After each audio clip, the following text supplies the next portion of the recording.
Alright, what is going on, everybody? Welcome back to another video. Hope you're all having a great day. I am recording this immediately following Aaron Judge's walk-off home run against the Kansas City Royals. His third walk-off homer of the year, which it ties the Yankee franchise record for a season, actually. His fourth overall walk-off on the season. But what are we talking about in this video? I was, since the Yankees got Benintendi last night, I've been wondering what is the best Yankee lineup currently. Now, disclaimer, there's still a chance the Yankees add one more bat. And to be honest, especially with how they looked against the Royals beside Judge's homer, I think it's actually kind of likely. But as of right now, with Andrew Benintendi, what is the Yankees' best possible lineup on this date, July 29th, 2022? And that's what we're going to get into here. I have three lineups written out. I'm going to go through all of them, and your guys' job is to tell me either which one of these that you like the most, or you may just have something totally different here that I may not even have thought of. So let me know down in the comment section below. Drop a like if you enjoyed. Let's start out with lineup A. Now, this was the first one that I came up with, and I feel like it's kind of the most obvious, at least with what the Yankees have already gone with this year and just implementing Benintendi in that. Now, Josh Donaldson, as of right now, if the playoffs started tomorrow, he is not in the starting lineup. He may not even be on the roster. Now, we're not there just yet, I think, in terms of the roster, but we're approaching that territory. He's just not been able to hit. His defense has been good, no doubt, but particularly since he came back from injury, he has looked like a 37-year-old hitter, or is he 36? Whatever. He's looking washed at the plate. Not only he's not putting up results, but his at-bats just look lifeless. He doesn't really even stand a chance up there lately. So as of right now, he is not in any of these lineups. But let's get into it. Lineup A, DJ LeMahieu leading off, playing third. Aaron Judge playing center, batting second. Anthony Rizzo batting third, playing first. Giancarlo Stanton cleaning up, playing right field. Matt Carpenter batting fifth and DHing. Gleyber Torres batting sixth, playing second. Andrew Benintendi batting seventh, playing left field. Jose Trevino batting eighth and catching. IKF playing shortstop. This was the first lineup I came up with right after we got Benintendi. I think this is one I probably put in my video yesterday, at least I think it was. And I feel like this kind of takes like the formula the Yankees have put, for the most part, into their lineup this year, and it just adds Benintendi to that. So you have Judge still batting second. You have Rizzo splitting up Judge and Stanton, and then Carpenter, at least the way he's been swinging the bat so far, we're not sure exactly how good he's going to be the rest of the way. Obviously not like a 1.3 OPS guy, but maybe if he can even be like an 850 or 900 plus OPS guy. Batting left-handed for the lineup balance, he definitely fits well in that fifth spot. Then you had Torres batting sixth, having a good season, over 800 OPS, and Benintendi, Trevino, and IKF. Solid lineup, wouldn't complain, and if that's what the Yankees end up going with for most of the year, once again, I wouldn't be complaining.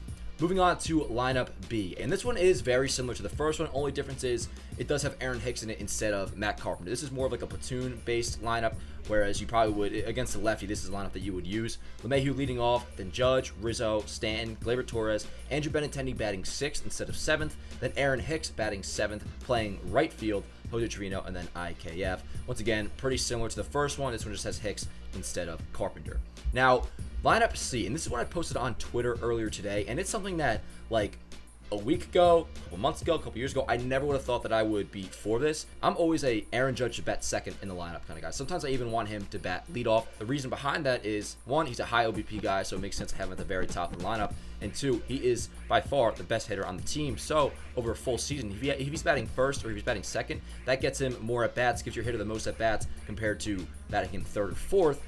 Loses at bats. So that's the reason behind that, and I've always been on that same wavelength of Judge to be in the top two. Now, I'm not necessarily off that train, but I will say this lineup right here, it does look pretty nice, and it could kind of convince me to maybe drop Judge down to third. Here it is. DJ LeMahieu leading off, then Andrew Benintendi batting second, playing left, then Judge third, Rizzo cleanup, Giancarlo Stanton fifth, Gleyber Torres batting sixth, Matt Carpenter batting seventh and DHing, Jose Trevino, and then IKF. Let's get into the reasoning behind this. So, this lineup, why it intrigues me, you have DJ LeMahieu and Andrew Benintendi table setters, back-to-back 400 OBP guys. It also adds a little more balance at the top of the lineup because when you have LeMahieu and Judge, the first two batters being righty, you also have Trevino and IKF being righty at the bottom of the lineup. So in the end, that's four straight righty hitters. Not that that's a big deal. This is kind of an added bonus. You would have LeMahieu righty, Benintendi lefty, Judge batting third being a righty, and then Rizzo I do have cleanup. Now, this is something that kind of opened some eyes on Twitter. Why would I have Rizzo cleanup instead of Stanton?